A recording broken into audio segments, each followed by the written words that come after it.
awesome. Hey, the door's closed now. We gotta go find someone real quick. Downstairs, alright. Take the Christmas tree, star. And... Amazing. Silent night.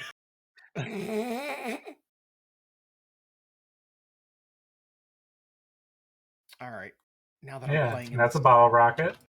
That's great. Amazing. No, this game is stupid. Yeah. No, it's. I mean, we yeah, talk no, about this this is on the podcast, completely idiotic, but I love it. Like, this game is... Yeah. This game is something else. I like it so far because it feels like an actual game. Like, I'm not doing work here. I'm actually having fun with creative ways killing zombies. And when I say I am, I mean Omega is. Is it Yeah. You can single live player or vicariously through Oh, there that. is a multiplayer mode to it. He does told it me I should work? get it. I thoroughly think everybody should get it. I'm Currently on sale for like, what, $6? It's $10? it's $7 or something like that. $7. Yeah, Dead Rising. Dead Rising 4, right? Yeah. Okay.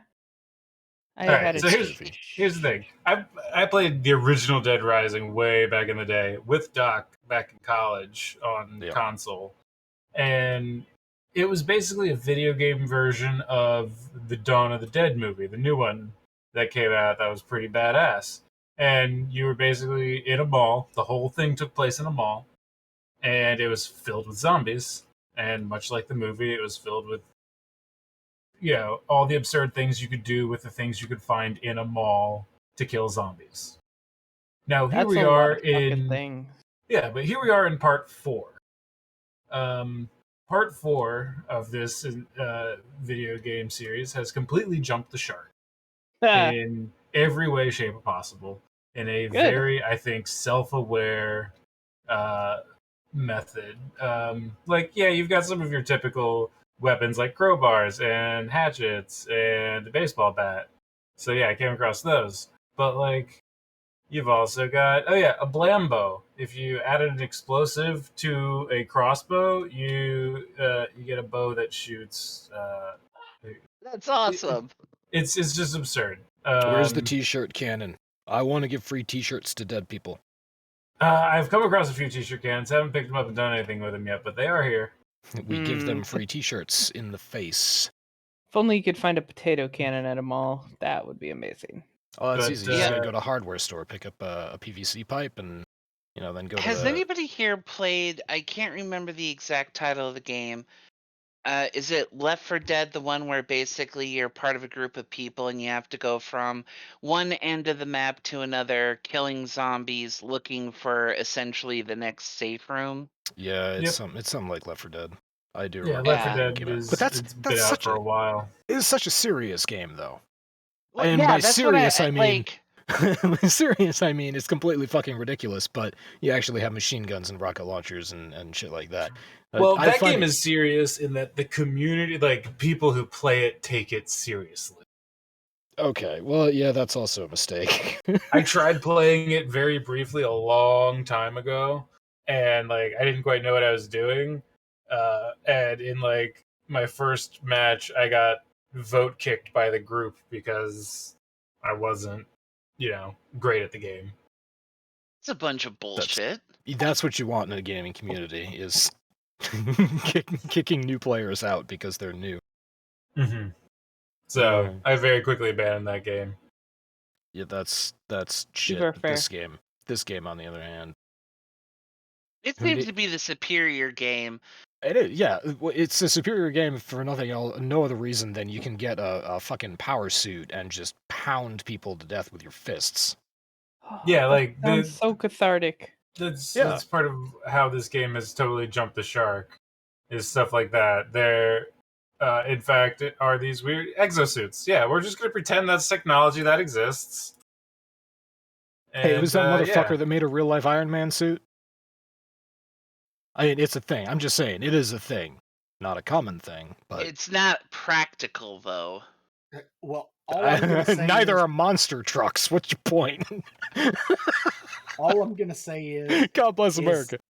All I'm going to say... God damn it. Is God that bless something. that is how we won World War II. We showed up to the beaches of Normandy in nanosuits and fuck anybody who disbelieves that.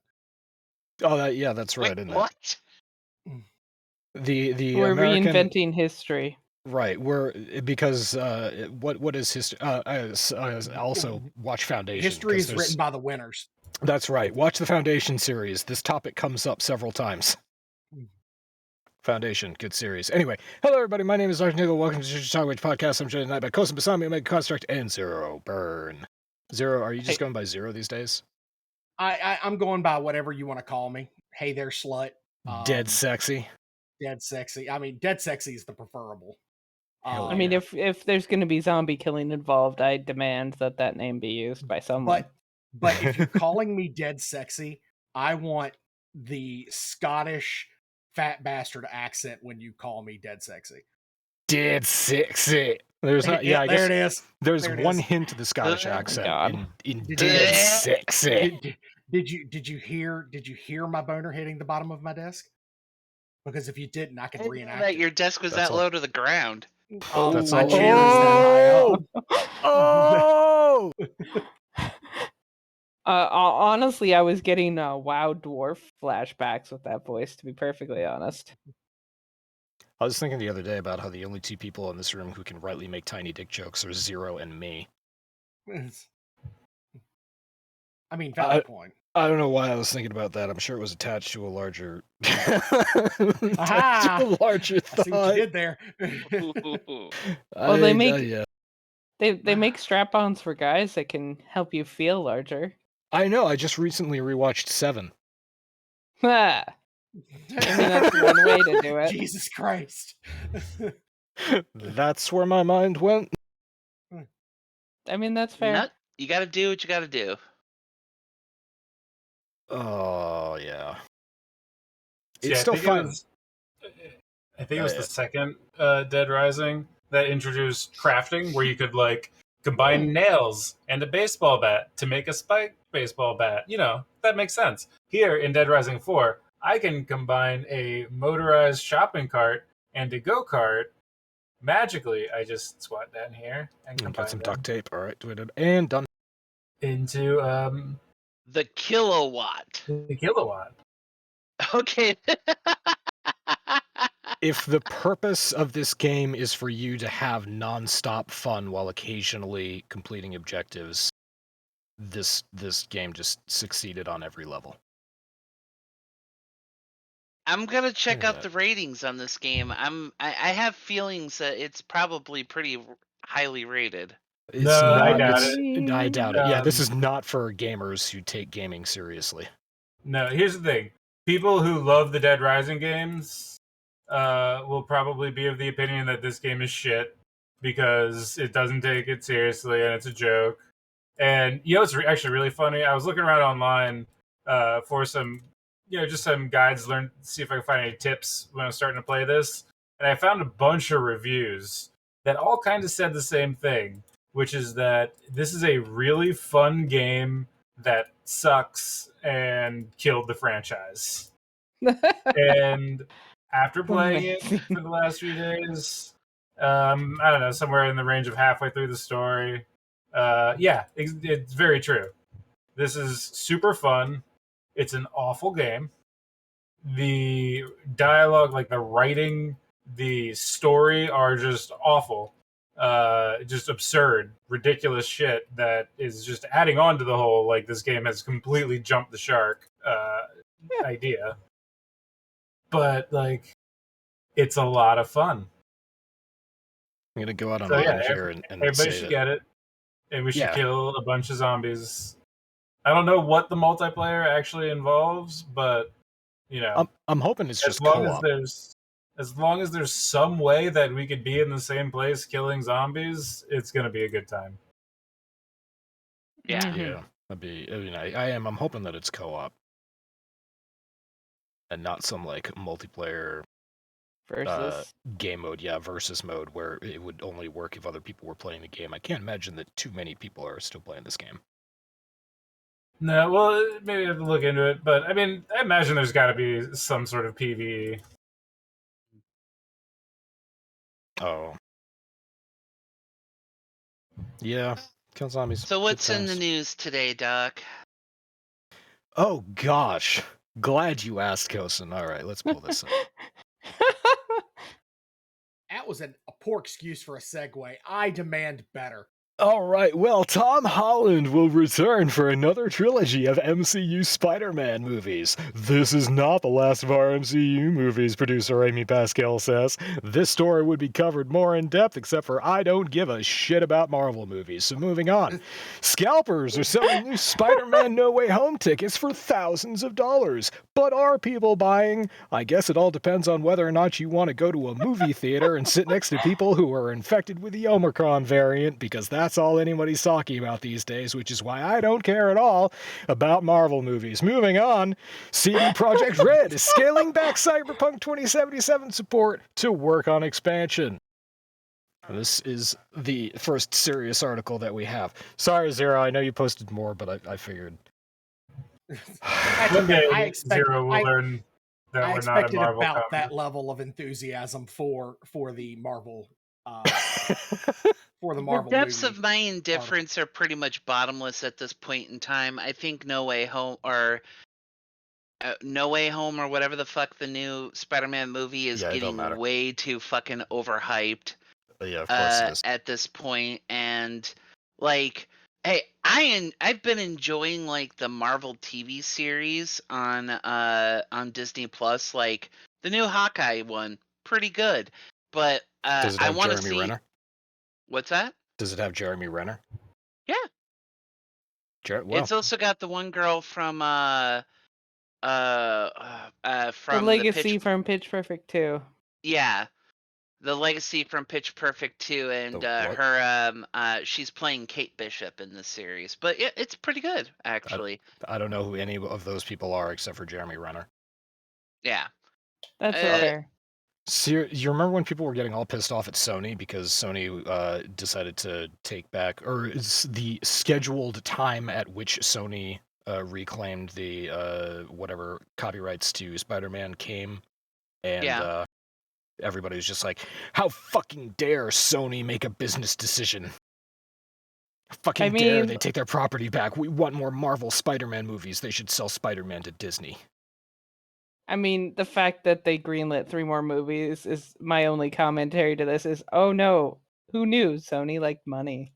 Yeah, Sony likes money. Disney likes more money. Movies. That's exactly what Sony is. Look, this is the Apple versus Epic thing all over again. This is 2 large multi-billion-dollar companies trying to screw each other over, and I'm laughing all the way to court. This is 2 companies whacking their dicks at each other for fun. You know, sorry, Masami. Yeah. No, you're fine. It was just going to be an awful pun. That's okay. But we like your puns. We got you. Zero's getting you a coffee mug, or Linus is getting you a coffee mug. He posted it. Yeah, in Pun Hub, he posted it. Right. I said I think I should get Masami that. I didn't say I was. He keeps, it's a coffee mug that says, I keep all my dad jokes in a database, database.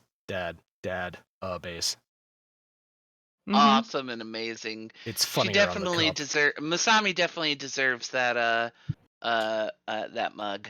I also need more coffee mugs, like I need a 3rd leg. Well, I just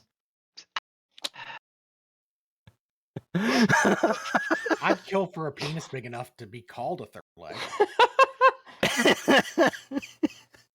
No, you don't. I've seen one that could qualify, and he had it actually augmented.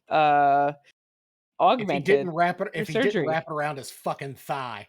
No, but it's too thick for that. Just talking about this, we've got a hell of a closing article, so stay tuned for that. Oh god. He said CD relevant.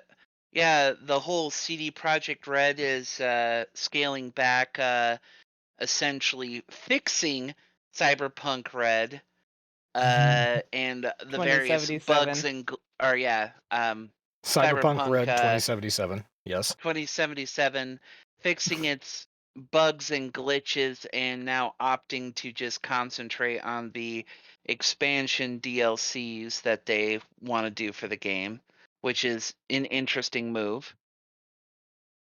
I'm Not actually totally wondering if they're unexpected. actually going to use the expansions in a manner to like fix the issues and glitches that are still in game, like basically like yes, we've scaled back doing updates and crap like that to fix things, and the idea is that they're making these or working on these expansions in a way to fix some of their various problems. Although interestingly enough, I've been seeing it trending on Twitter.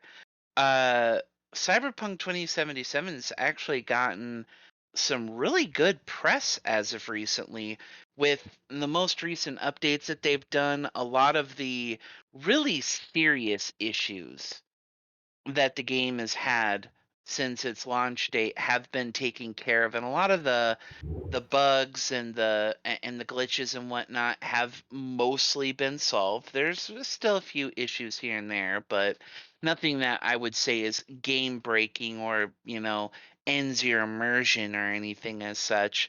And with the recent Black Friday sale that Cyberpunk 2077 has had on Steam, there's actually been a big increase in positive reviews Right, so for the game. we're about 1 year into the launch of this game, and it's finally getting kind of good. Mm-hmm. I think we kind of called that, actually. We did, yeah. No, we Omega and I both said this. We didn't buy Cyberpunk 2077 on launch because we're cautious these days, and it turns out that the caution was well founded. And we both said that we'll get around to playing this game as soon as there are like 4 or 5 major patches in, and the game actually finally stabilizes and is somewhat playable. So yeah, we absolutely did. Beginning of this year, we predicted that exactly this would happen because it's not exactly difficult to predict. And it's slowly coming to fruition.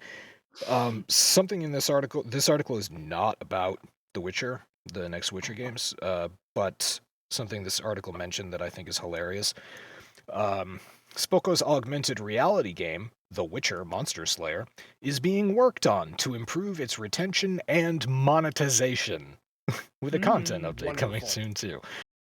So I just love monetization in a Witcher game. That makes no sense to me, but I mean, why wouldn't they do it, really, huh?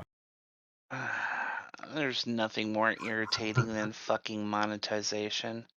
Hey, speaking of which, this week in New World, there are special limited time offers. If you want to pay $50 for 60,000, whatever token bullshit currency is whatever it's called in that game, you can buy yourself a fancy new hat and a weapon skin. For $50 and a bunch of the in-game currency. Yeah. The depths of my indifference are pretty much bottomless. Good choice of phrase there, my love. I pick up a few things. I hopped into New World the other day, yesterday, and how'd that go for you? Well, I soaked up my bonus XP pretty fast. So the crafting nerf is a very real thing. Smelting iron into steel, or smelting iron ore into iron will net me basically no experience anymore. But taking that iron and smelting it into steel will net me about the XP that I'm used to. And same thing with crafting stuff out of those raw materials. If I make something out of iron, it's nothing. If I make something out of steel, it's something. What they didn't change was the amount of XP that you get from mining nodes. So I can mine iron or silver or stuff like that, and I'm still getting the same amount of XP that I was before. And I speculated to Omega, the reason they probably did that was because at some point you will have star metal or whatever unlocked, and your mining skill will still be shit. So if they maintained the whole you only get XP for stuff that you do at your level, then if you're only at mining skill 20 and all you can mine is iron and silver, then you would be fucking shit out of luck. So that is true. They probably want raw material gathering to maintain the same amount of XP, so that at least you can get up to the level of stuff that you're able to mine and gather. If that makes any sense. Yeah, like I was actually kind of surprised that it seems like a pretty well thought out way to do leveling. Mm-hmm. Like to keep people progressing forward. And I know that goes unfortunately against what Doc wants to do, which is not play the game that they want him to, the way that they want him to play it. Right, but that's a me problem. Yes, aside from that, I think they did a good job of encouraging people to play the game they want people to play it. So now Doc just has to figure out a way around it. Well, the other thing is that they are, as near as I can tell, we're talking about, okay, Cyberpunk 2077, support, work on expansion, whatever. They're, CD Projekt Red is doing all this shit. Great, congratulations. More on New World. That was an excellent transition away from that. Thank you. So, what makes what is I guess financially encouraging about an Amazon game is that Amazon is very much profit driven and profit motivated. So as they're going along making updates to New World, they are following the well-established only pay attention to the PvP community model, which will definitely keep their game afloat for longer, as opposed to trying to develop a well-balanced PvE and PvP game, which there's no profit in that. Just go for PvP, and you'll make money. The other thing that they're doing, they're not doing stupid experimental crap like Ubisoft did with Division 2. I was thinking about this the other day, just further comparisons on the Division versus New World. Division, it took them 8 patches in 2 years to basically copy and paste Diablo 3 into their PvE. New World is not doing that. They're going very directly for things that have already been established to work very well. So at least they're paying attention to models that will ensure longevity of their game or some shit like this. I can't believe that I'm arguing it's a good thing that they're turning a profit. But it is, even if it's at the expense of the PvE community, of which I am a part of because I have no interest in PvP whatsoever. So yeah, it wasn't surprising to me that they made these kind of updates. It was just annoying to me because they hadn't implemented it yet, and I had figured it out, and I thought I was going to be able to get to 60 by mining and crafting steel shit. But as it is, they also nerfed the number of crafting, whatever you want to call it, flux. So you need flux to make steel, or you need crossweave to make sateen or silk, stuff like that. They nerfed the amount of flux and crossweave and sandpaper and all the rest of that crap that you're picking up from boxes. So right now I'm in kind of a bind, kind of a jam. I need a lot of flux. Oh, have they reinstituted fucking trading? Yes, they have. You can buy 1 flux for 1.5 gold. So what you're saying is that I have a choice between handing you a bunch of flux or making a shit ton of gold off of it. Yes, I would advise making a shit ton of gold about it, because market prices are known to fluctuate drastically in this game. And the way that they've been nerfing crafting components, yeah, I can understand why. I mean, I've got over 1,000 weak solvent. I've got almost 1,000 crossweave. I mean, I should probably just start selling that crap. But then again, I also need it to level my skills up. Whatever. Fun times. I'm sure you'll figure it out. One of the saddest stories that I heard concerning a Marvel movie was when Tom Holland was on set for some Spider-Man movie, and there was a Make-A-Wish kid there or something. I don't want to say that it was actually Make-A-Wish, but there was a child on set who got to come and observe for the day and meet the cast and all the rest of that. And this kid just would not talk to Tom Holland, and Tom was trying to be friendly to the kid and be like, hey, how you doing? Are you having a good time? You ever seen a Marvel, been on set before? Blah, blah, blah. And the kid just like, I like Iron Man, not Spider-Man. This kid actually thought that Tom Holland was Spider-Man and thought that Tom Holland was a bad person because he was fighting Iron Man. It's like, that's really sad. I know it's a kid. I know it's a child, but still. You teach your kids the difference between movies and real life. That would require parents to actually interact with their children in a meaningful way and take care of them. Jesus well, Christ. if your child's like 7 years old and going on movie sets because he's dying of whatever disease, let him believe it's real. Yeah, there's also that I guess too. it's fine. Again, I don't know if it was actually Make-A-Wish, but I assumed it was, because I'm sure Tom Holland's not too bothered because he knows that kid's probably dead now. Oh, he gets the last laugh. That's rough. He's, for the record, I couldn't give a shit about Marvel, but Tom Holland seems like a nice guy. At least he will be for the next couple of years before Hollywood really sinks its fangs into him and turns him into an egotistical monster. Or he gets addicted to meth. Or both.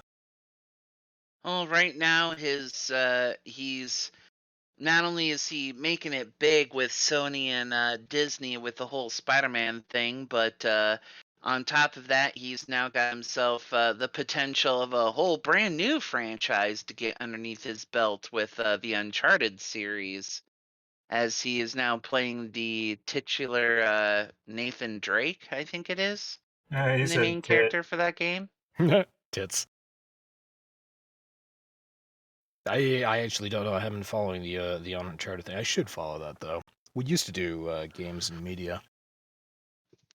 I didn't honestly realize that there is a fucking Uncharted movie until we were watching Ghostbusters Afterlife, and it was one of the previews before. I'm like, oh, this is Uncharted? Okay. I wouldn't play the video games, but I might watch this movie.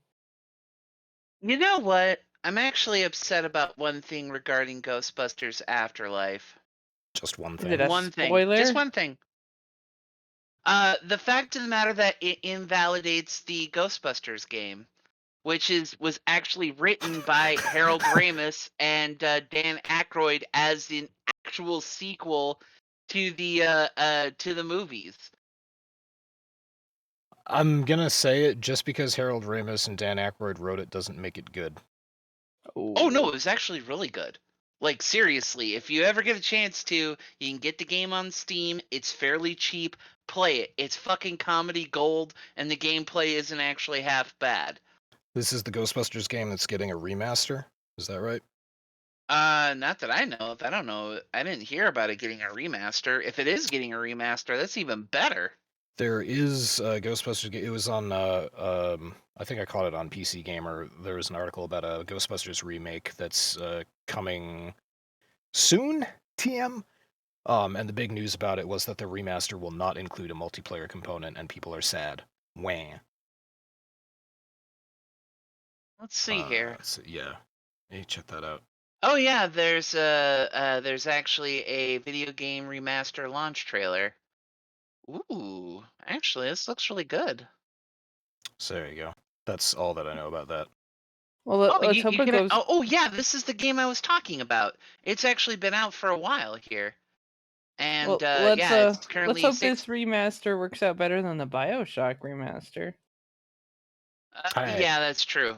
Zero's looking forward to playing those BioShock remastered games. Oh, Zero, please no. No. You didn't actually buy it, did you? No, he didn't. He got it as a gift. Oh, okay. Ooh, thank God. Can anyone else hear him, or is it just me? No, I can't hear Zero. I can't hear Zero either. Nope. Still no. I see the mouth are moving. you there, bro?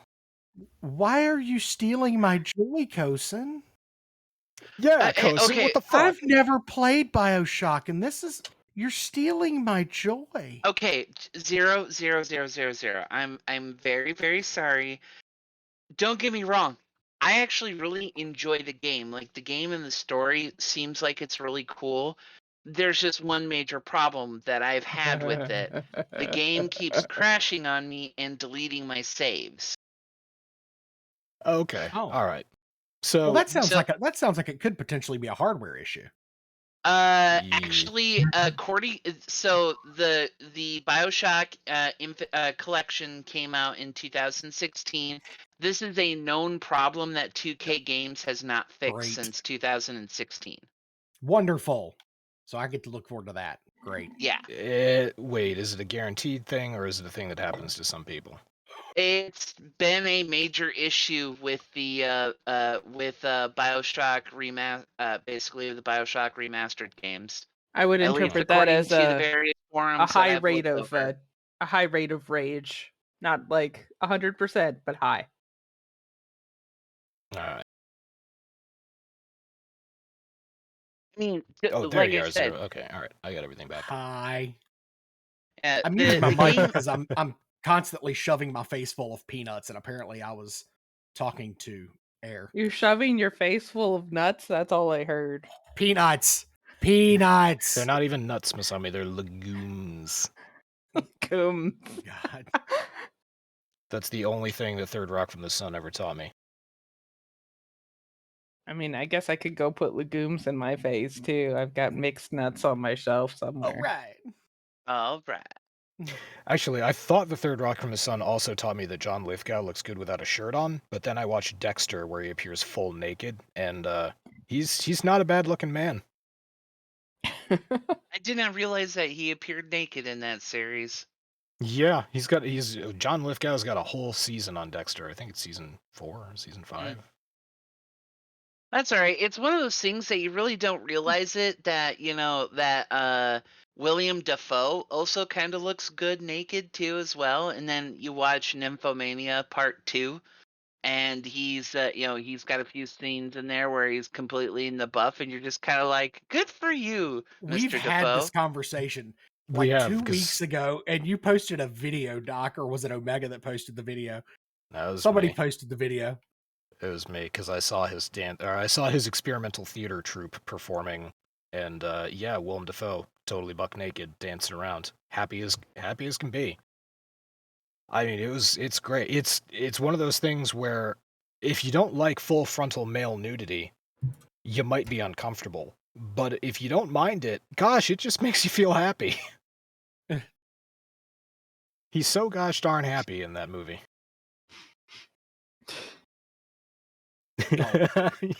Yeah, it's posted. It's in Chonkwij under a not suitable for work.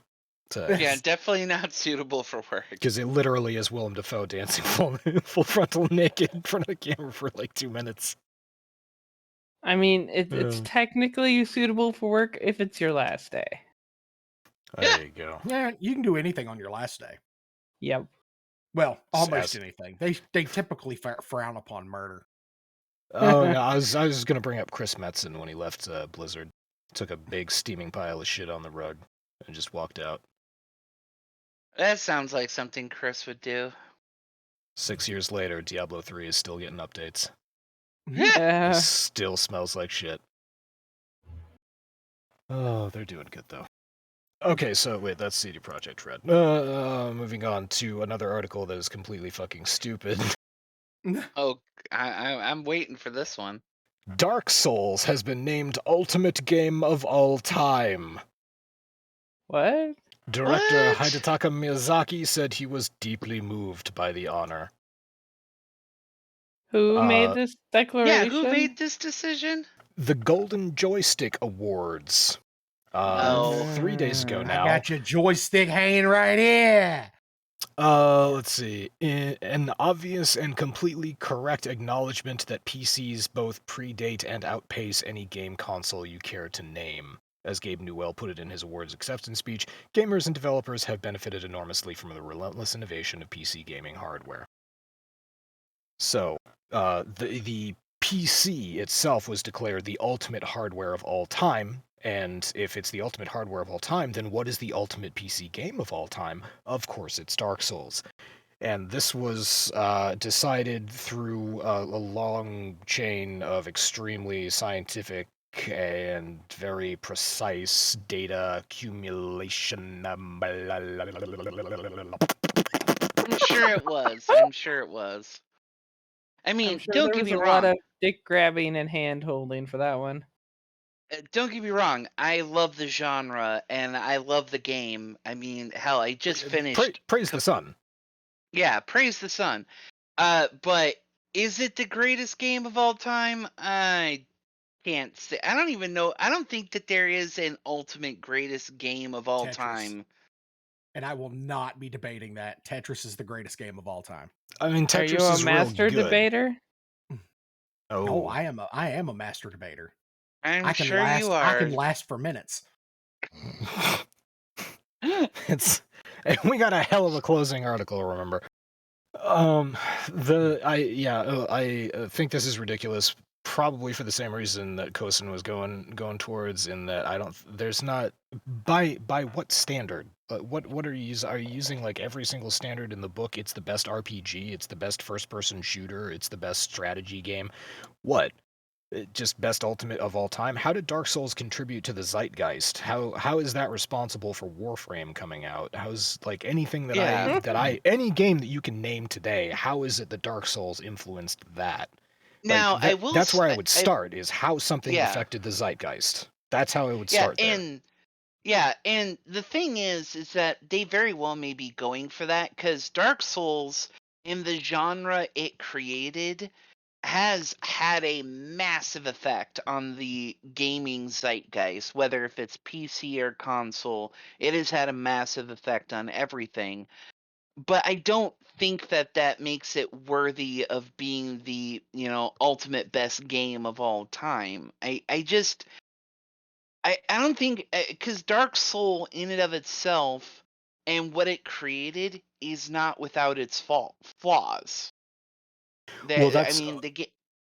Yeah, okay, so on that note, it's important in this article, they actually point out, which is, quote, "It's interesting to recall in light of this award that the original release of Dark Souls on PC, the Prepare to Die edition, was really quite a mess.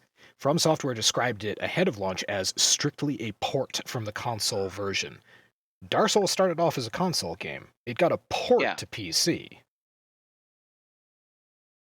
Was that fire coming out of that lawnmower thing you're on? That's amazing! I combined a lawnmower and a children's bicycle.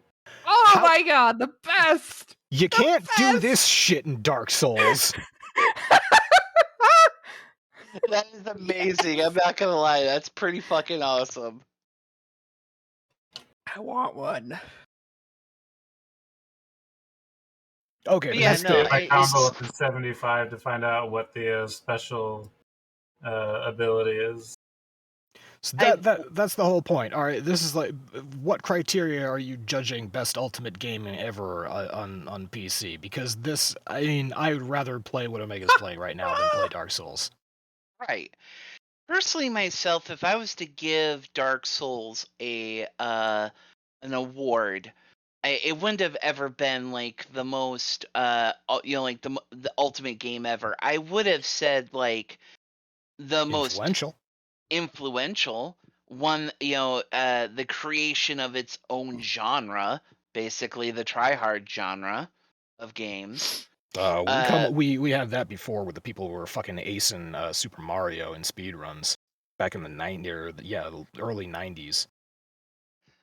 True, yes, but the tryhards that are the kind of tryhards that come with Dark Souls are, I think, almost a cut above many others, because like I've seen speed runs of Dark Souls that basically have been hacked, where basically the person is using the Donkey Kong drums as their controller while playing a character that is completely in the buff, using just one giant, like using either a giant sword or just a fucking club, and they're basically speed running all of the bosses for the original Dark Souls game, and that's try hard. Like, no fucking speed run that I mean, like that is like unnecessary, fucking necessary. Well, here's the thing. In defense of that, I'll say that the only way I have ever played Dark Souls is by just running. I don't fight things. I just run right past them because everything wants to stop and attack you, and it's got a wind up. You can watch it, and then you just dodge out of the way and keep on running. And most boss arenas, not actually, I shouldn't say most. Some boss arenas have a fun little area where you can get the boss to, I don't know, jump off a cliff or fall off a roof or, some cheese mechanic there. But, yeah. So when I wasn't running or tricking a boss into killing itself, I was usually dying to a boss. But that's the only way I've ever played Dark Souls. Yeah. But no, I would say that I don't know.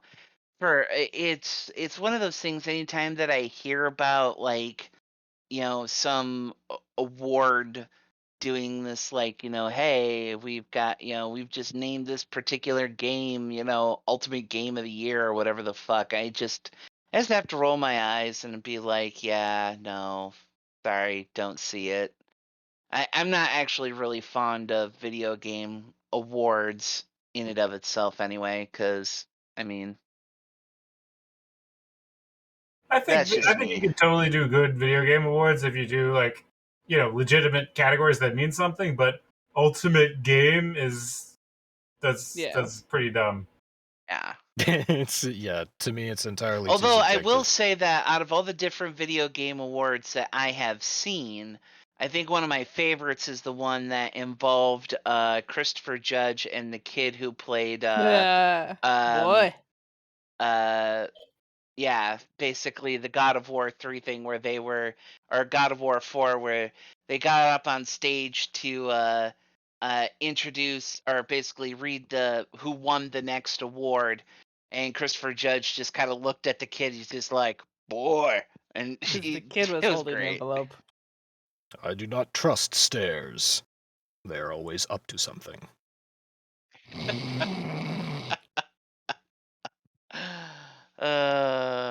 Fun times. Yeah. Fun times. Really? And that's a joke that'll take you to another level. Oh my god.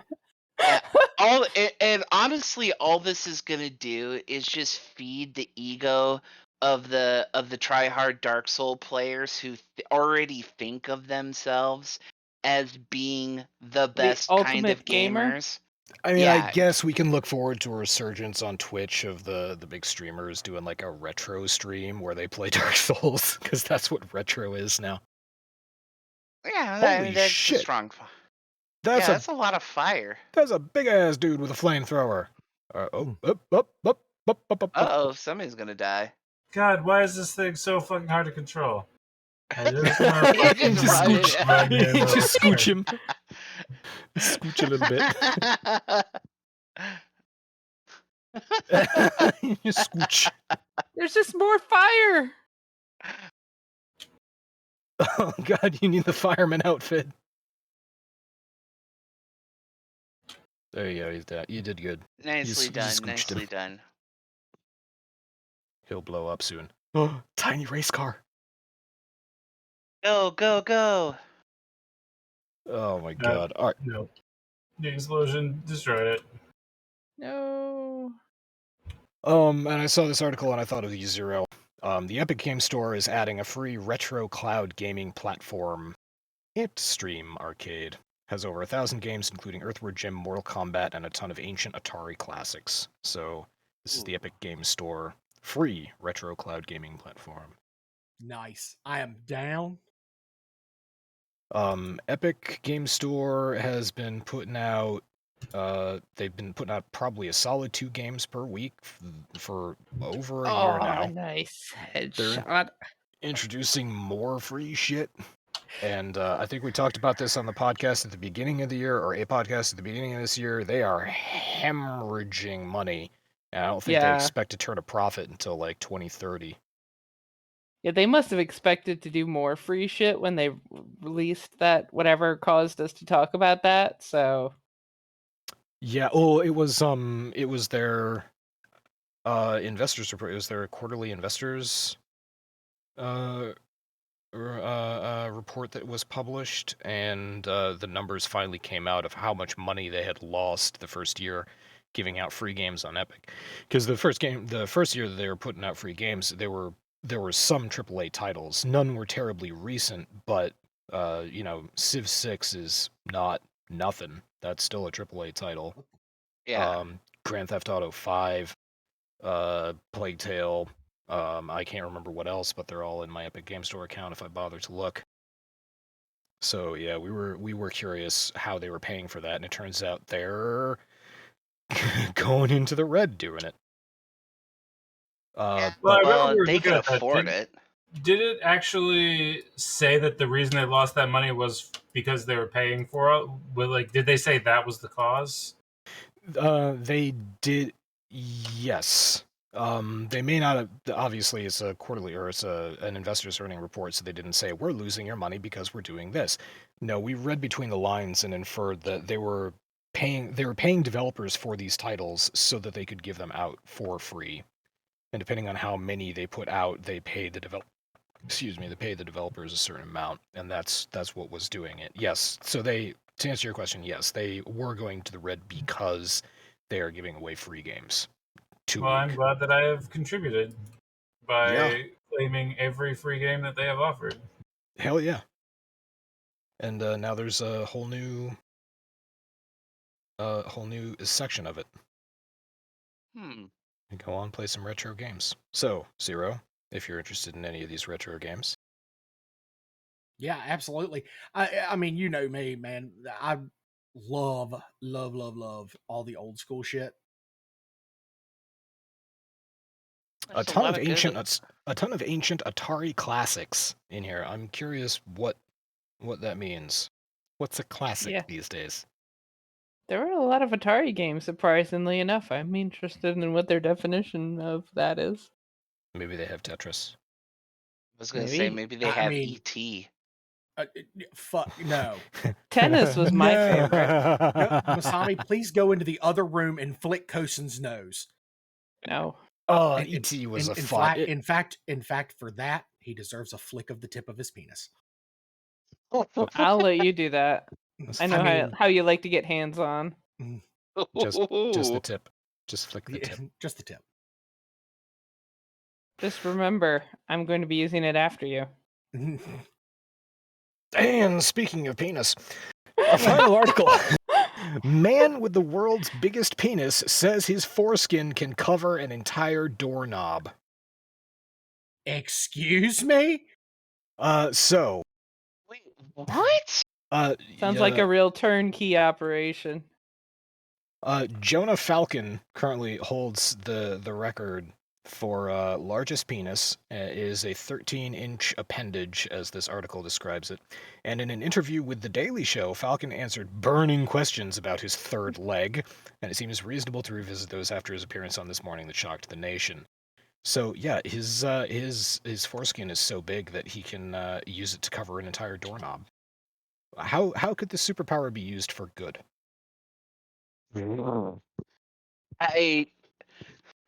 I mean, valid I question. don't know.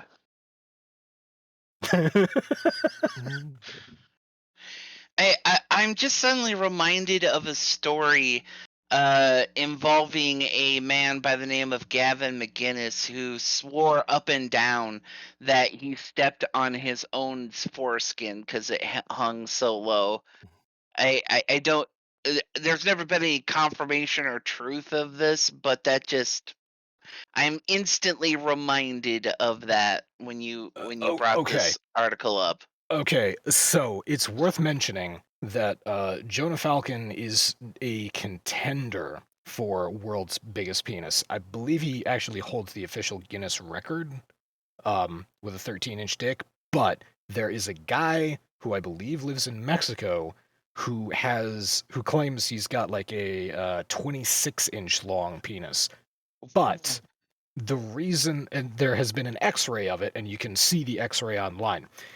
The reason that it's so big is because his penis is more or less average size, but his foreskin is fucking enormous.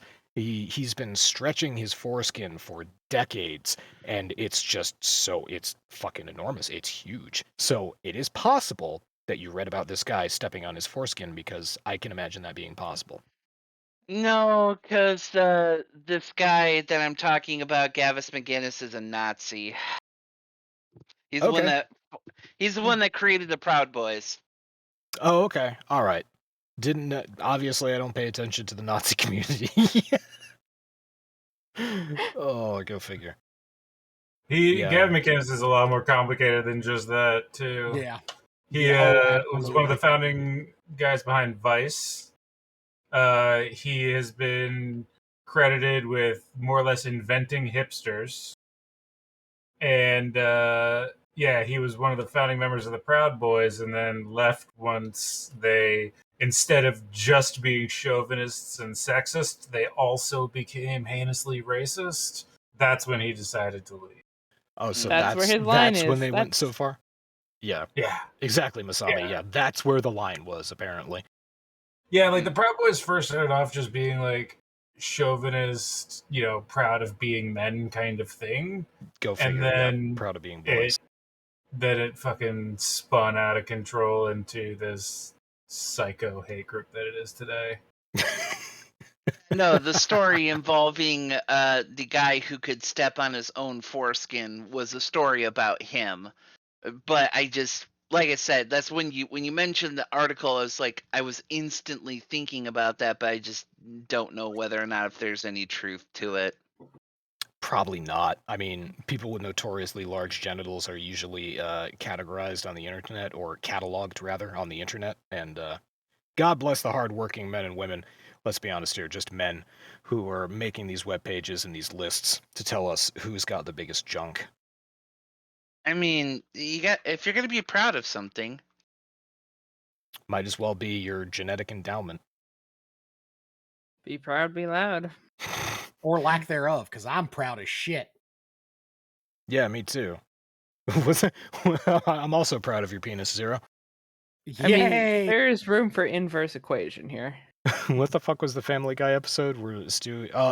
It's the one where Stewie infiltrates the high school and pretends to be a kid, and then they reveal that he's a baby because he's got a baby dick, and his retort is, "I don't want a big penis. I think they're messy." I mean, he's not wrong. I don't know. I just think it would be more inconvenient, having to. That too. I'd have to buy my underwear at a special store, rather than not need underwear at all. Well, it's nice being a grower, not a shower. Mm-hmm. Yeah, it gets big for the occasion and then stays tucked away and minding its own business otherwise. Yeah, turtles. So it doesn't take up hardly any room. Not invasive. It's also what. Having what my doctor said about that surgery I had that one time. Speaking of the tiny penis that I have, I also can't go more than 12 seconds before everything just pops. Bang goes the dynamite. So the advantage there is that if a woman sleeps with me, it might be a huge mistake, but it's not going to be time consuming.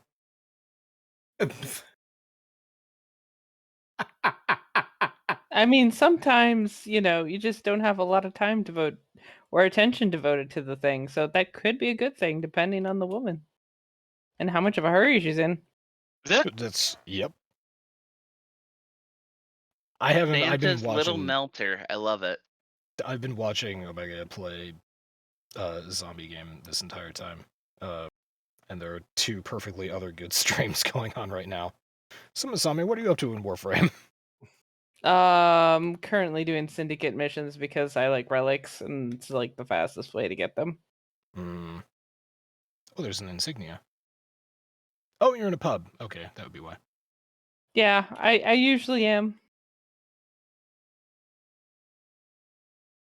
Of course it's around the wall. All right. And that's a no-go zone. Oh. This one's called the Creep Fryer. There you nice. are. Yeah, I got the pleasure of doing a pub for the Steel Path Ropalolist earlier. That was a good time. Ropalcopter.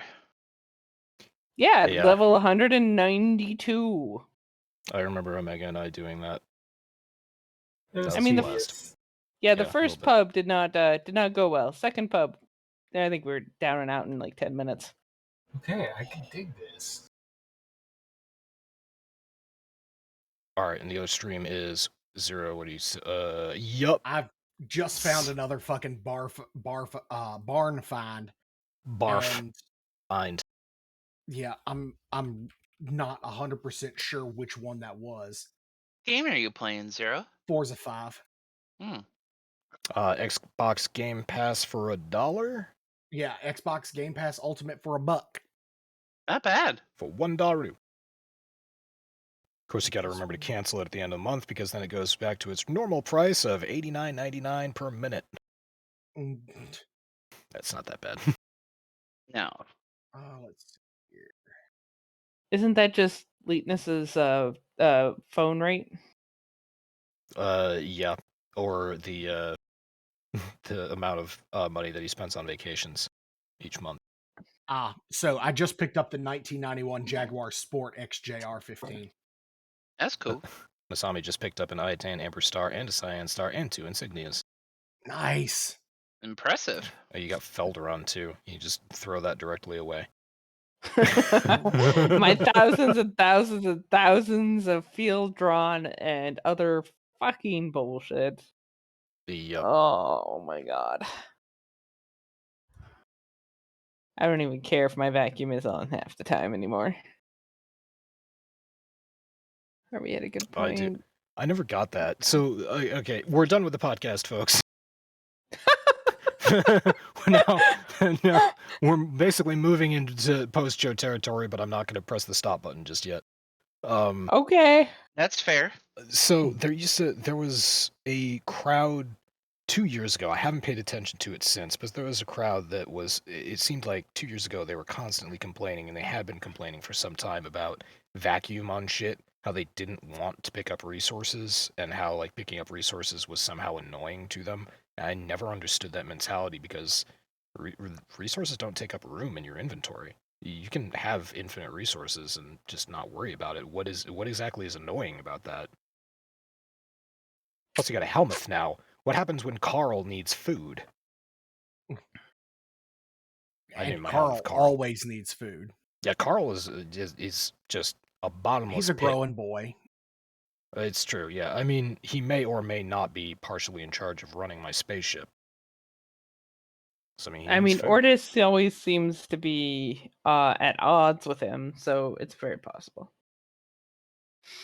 Yeah, Ortis really doesn't like having the it doesn't like having Little Shop of Horrors taking place in one of its side rooms. I mean, who can really blame him? I mean, the helmet is actually kind of fucking freaky. Oh yeah, for sure. I named mine Petunia. Aww. It's a beautiful name. Somebody here named theirs Audrey too. No, it's Audrey 3. Oh, Audrey 3. Okay, all right. There's already an Audrey 2. Did you know the Little Shop of Horrors was actually made in 2 days on a bet? That doesn't surprise me. It was, of course I'm going to space on the director's name right now. But yeah, it was part of a bet. I bet you can't make a movie in a weekend. And he churned out Little Shop of Horrors. And Rick Moranis said, "I'm in." No, that the remake of it happened later with Rick Moranis. The original one that had Jack Nicholson, that was the original one that had Jack Nicholson. That one was the one that was made in 2 days, black and white version. Oh, this one. Oh yeah, you get to do. Why are you? Oh, you're Wisp. Why are you Wisp? I'm not Wisp. No, Loki Prime. Oh, no. You're Avara Prime. I hate fucking lasers. Yeah. I'm laser phobic. Just fucking nope. Don't care. I mean, this one technically would have been Cypher. easy, but Nope, don't care. No, I really don't care. I actually need to Cypher. make more ciphers. Yeah. This is someone when I started playing Warframe, someone told me when they noticed I was still doing ciphers, or when they noticed I was still doing manual whatevers. They were like, "Oh, that's adorable. Wait until you hit a certain level, and you're just going to be done with that forever and use nothing but ciphers." I was like, "No, I'm never going to be that lazy. I want to do cipher all this, and now I just always use ciphers." They were completely right. I do occasionally, because there's some instances in which you can't use ciphers, so I like to kind of keep a little bit into practice, but tonight I just don't care. It's true. More often than not. I'm at Mark 30. Yeah, if you're doing a sortie or something, then cipher is not available. Yeah, I remember that, Doc. When you guys introduced me to that, you were like, "Hey, you're not going to want to do that. Go ahead and get the blueprint to do 100 of these things at a time. Yeah, go to the dojo. Make sure that you keep no less than 100. Go to the dojo, buy the one that lets you make in bulk. Yeah, I actually need to make some more. I'm finally low on Found the mech suit. Awesome. Keep that shit up. It's got an energy reserve that'll eventually fail, so I get it for about a minute, 2 minutes. Oh, that's cool. Kill zombies to save the survivor. Oh, look, he's a good man.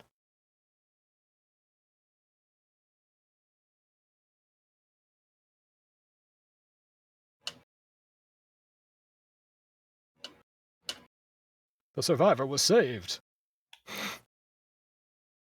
And the day was saved, thanks to the Powerpuff Girls. If only they had. Did the Powerpuff Girls ever get mech suits? I think there was an episode. Yeah, I want to say there was an episode. I shouldn't. Yeah. I have no idea how you know that, but I don't think I should be surprised. I fucking love when that happens. I love it when your combo thing fills up. Yeah, those moves are fun and gratuitous.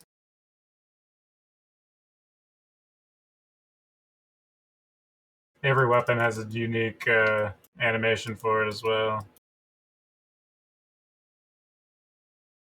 Also, it's fantastic that the experience level in this game is called PP. You get so much PP.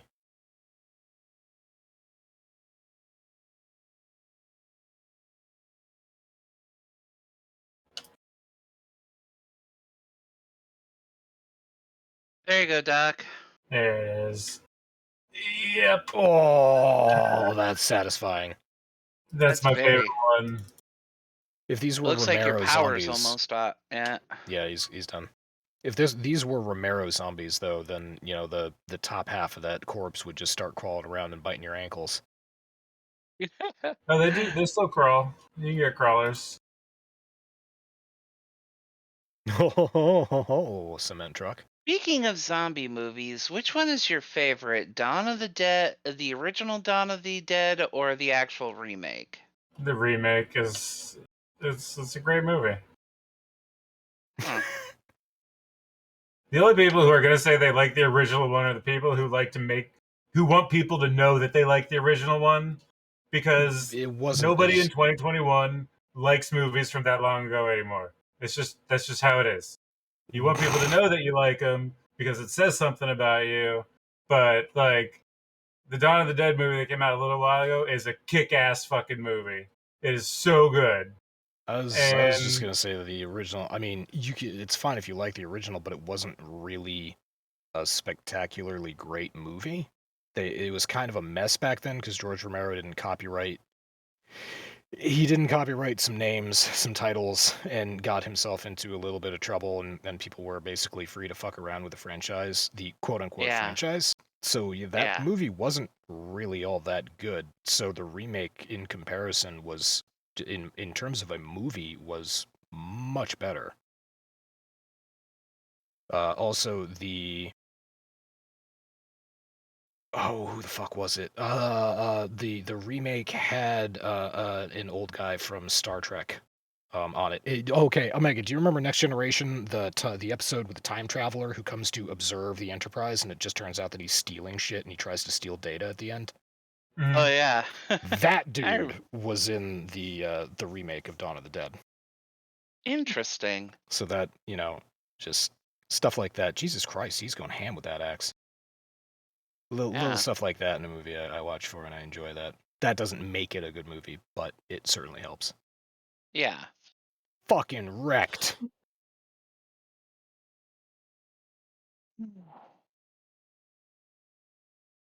Jesus Christ, nonstop carnage. Yeah.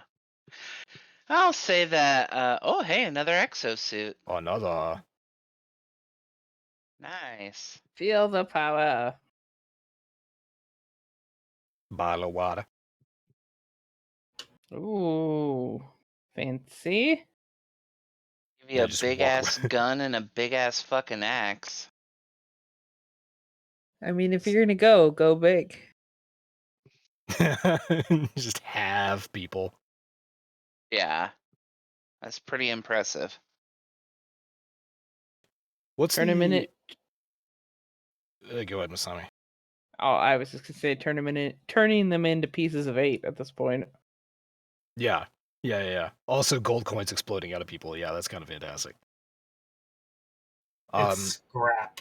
That's the currency here. Oh, of course. What is this guy thinking? Look, there's a dude with an exosuit. Let's start shooting at him. Bad decision. Wait, the Only zombies have logical. guns? No, those are people. Oh. Occasionally you meet assholes.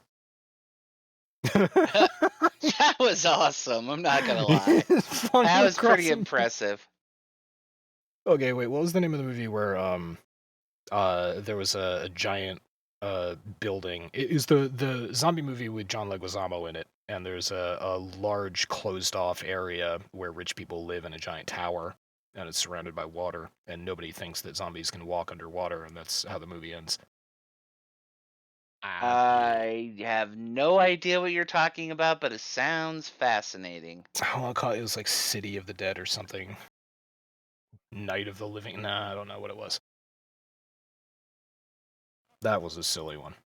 There was a zombie movie. I can't remember if it's actually come out yet or if it's going to come out. It's got John Batista as the lead acting role. Army of the Dead. It's already on Netflix. Oh, is it? Okay.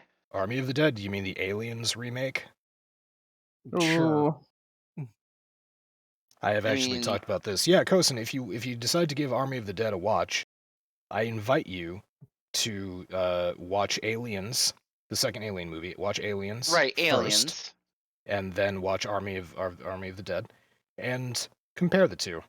See their similarities. I think you will find that the two movies are almost one and the same. Interesting. I don't think I like this. I didn't even realize it happened until so there's a character in Army of the Dead, and you will meet her. She's like a coyote. And towards the beginning of the movie, I didn't realize that it was an Aliens remake until she said, in here the rules are simple. You don't see them fucking each other over. And for some reason that echoed with me because I very clearly remember in Aliens when Ripley is talking to Burke. Yeah, something that Ripley fucking said to That's something Burke. Ripley said, yeah. At least you don't see them fucking each other for a goddamn percentage. Right. I remember Ripley saying that, so when this character in Army of the Dead said that, I was like, Ripley said that. And then I started thinking about it.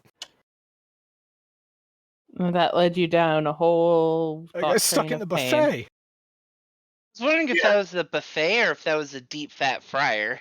It's a buffet. I told you, this game is awful.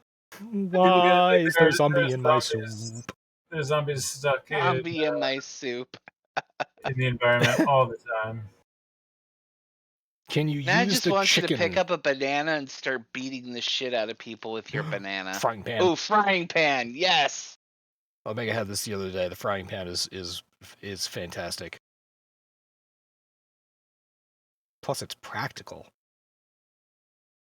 I'm getting some really interesting zombie encounter ideas from this. Great. Remember, if you do zombie, there we go. There it is. Boom. That's awesome. Nice. You just fucking cup shot that zombie, knocked him into the air, and then just bonk. Masami, if you do zombie encounters in D&D, then you gotta make sure that there are like tons of zombies, hundreds. Doc. You forget, Zero. I want us to die. No. You want everybody else to die because Leetness won't die because he's got that little rope trick thing that he does now. Oh, that's Well, right. and then Yeah, that means they'll get unlimited cuddling. Leetness basically can't die. Is that a Roto-Root? No, not Roto-Rooter. Well, a Weed Whacker. Yeah, it's a Weed Whacker with something vicious on the end of it. I guess. Why wouldn't there be something vicious on the end of a Weed Whacker? Well, no, because it's usually just a cord. But what's a Weed Whacker called when you're not whacking weeds? You're whacking brush stump. They do make certain kinds of it that actually do have blades on them. Yeah. Those are edge trimmers, I guess they're generally called. That's what it's called. Yep. But they're kind of a the same hedge thing trimmer. as a weed whacker. No, not a hedge trimmer, but an edge trimmer. Oh, Yeah, edge trimmer. Edge. It's basically the same thing as a weed whacker, but it's got a little spinning metal blade instead of the wires. I think that's Actually, I remember a God, what is it? An infomercial that was essentially a weed whacker attachment that was essentially was like made out of the same material that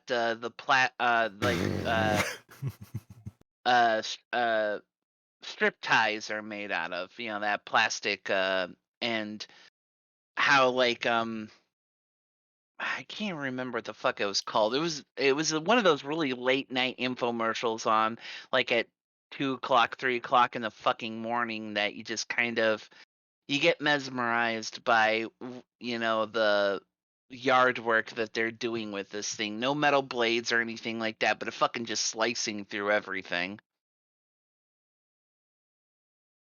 I will say, I've also seen some pretty fucking incredible things on infomercials. Most of them are very carefully edited. But yeah. All right, Doc, I've got my redneck mobile. all right. I gotta see this redneck mobile. Oh my Jesus god. Yeah, you know. Dodge Ram 2500. You need to Does hang it have an truck American nuts at, flag? Does it have an American Masami, flag on it too? It doesn't, but it is red, white, and blue, and black. I want to say that I see Power Wagon, but that's not what I saw. I Pussy saw wagon. that and I thought Pussy Pouch wagon. Wagon. Pouch wagon. That's where we keep the penis. Well, good. I don't think I've got enough money to buy another vehicle.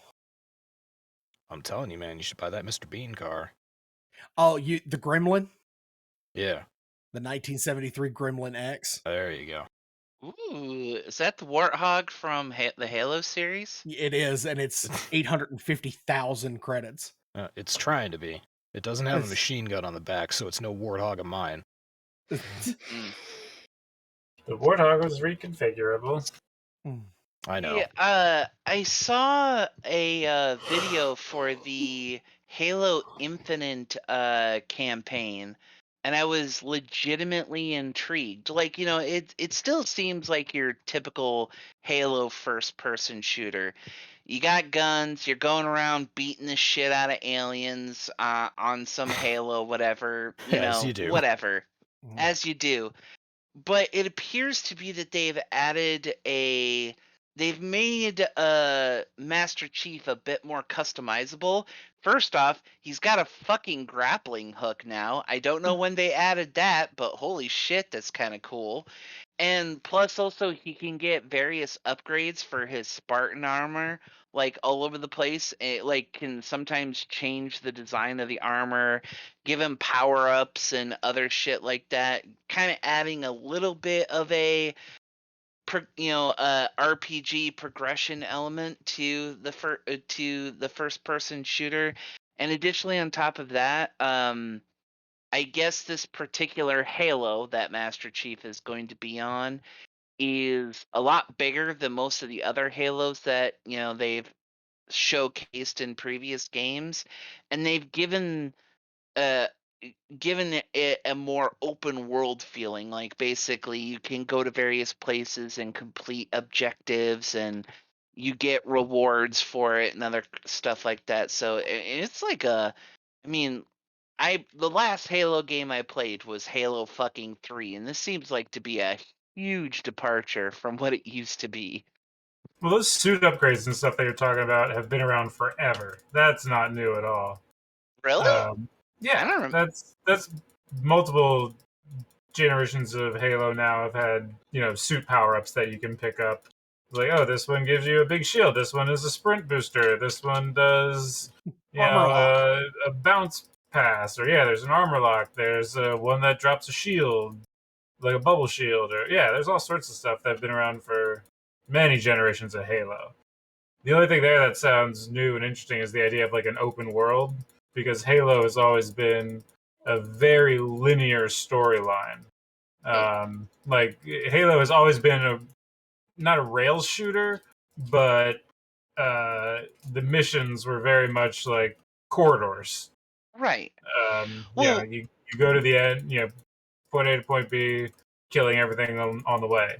I do remember the fact that, like, in previous Halo games, like, when you mentioned, like, the bubble shield and, like, shield boosts and other stuff like that, I do remember that being a thing, but those were, like, limited, like, you got the item, you used it, and you then, you didn't get to keep it throughout the entirety of the game. You usually got it, it was like a one-time use thing. And then you could find it like on other levels and stuff like that, but it was like it was a consumable item that you would get in order to do things. This seems more like there's actually like a separate like menu that you're utilizing in order to do these various armor upgrades.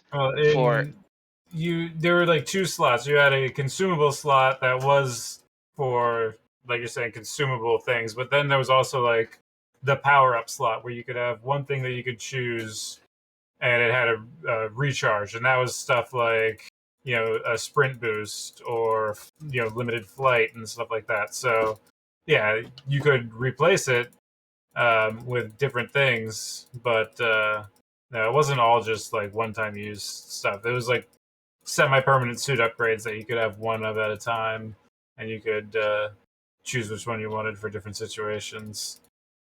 Because it grew out of the cloak in Halo 2. Halo 2, when you play as the Arbiter, you get the Elite Cloak. And it's just a button on a recharge. And then eventually that grew into other power-ups on a recharge. And then they started adding in the consumable items as well. Interesting. So, if there are some sort of actual like skill tree or like permanent upgrades to your character RPG style, that would be interesting and a huge departure from typical Halo, because what always made Halo great was that like it had none of that. Like Halo is great in the past at least, Halo was great because of the simplicity of like, here's your guns, here's some health packs, here's enemies, go kill them. And you didn't have to worry about anything else. And there were actually a lot of people who were kind of upset when they started adding in the various rotating power-ups, because to some people that was like almost antithetical to Halo, which was run and gun. Like, you're a guy with guns and you're killing things, and that's pretty much it. So I would be curious. Unfortunately, I'm never going to buy an Xbox. So, it's not like I'll ever have a chance to play it, but maybe in 10 years when it gets added to the Master Chief Collection, Doc and I will play it. Thought about picking that up. It currently, right now, goes through Halo Reach all the way up to Halo 4. And I believe the Halo Combat Evolved and Halo 2 are remastered in order to look better. Yep, they're pretty awesome. Got them brand new cutscenes. You got that beautiful Ron Perlman face in there too.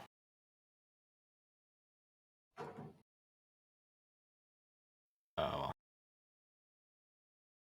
All right, we should probably stop the podcast now. Or we should probably stop broadcasting right now and move on to the post-show proper. All right, thank you everybody for coming along. GG's. We'll catch you next week, same time, same place. Penis. Penises. 13-inch penis.